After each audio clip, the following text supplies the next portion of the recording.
سلام و درود تقدیم همه شما مهربانا بیننده های نازنین. خوش آمدین به برنامه امروز از ما امروز یک جای دعوتیم به بولانی، میله بولانی داره. بیننده باشین که ما در کجا موری. دیگه برنامه خوبیه، در ادامه ویدیوی ما رو بیننده باشین. لایک فراموشتان نشود، حتما لایک نمایید.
بیننده نازنین، این خزامات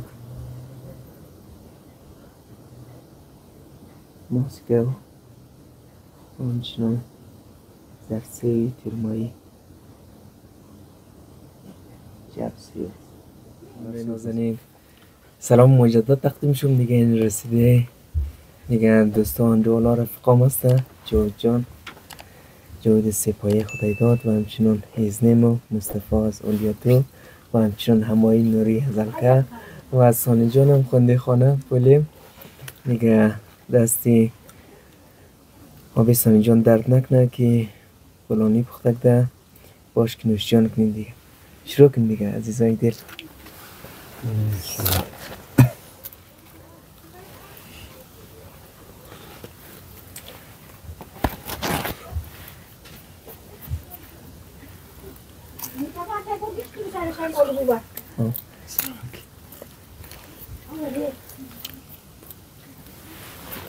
خیلی دوستای تازه کشیدن خیلی سرخه.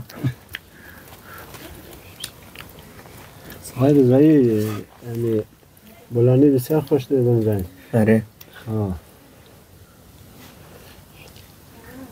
از دل دست یا نه؟ آره.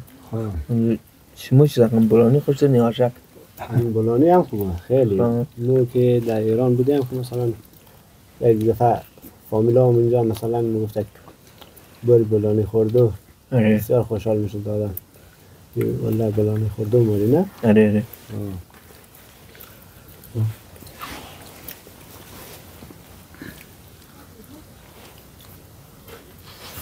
اونا در ایران خوب دوخت دارن نه؟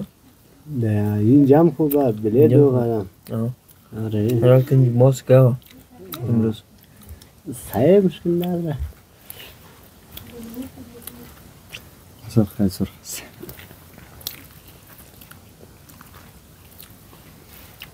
خدا پوشتنه که داتیش کی دقم شدیه چون دقمش باشه باشه سرخ خوشمه سانه فرق نبردش نه اینه کجا؟ کجا جایش خالی قدید تخوری قدید؟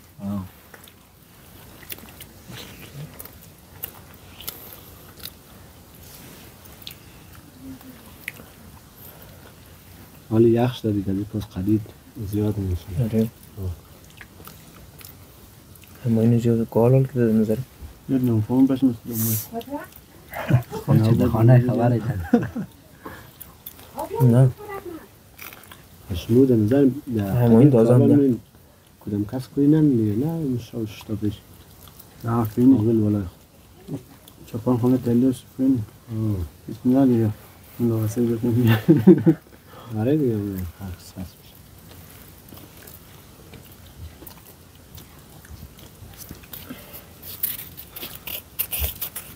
خیلی خیلی خیلی خیلی شد بایی هم بودتر باز هم باشم اصلا همون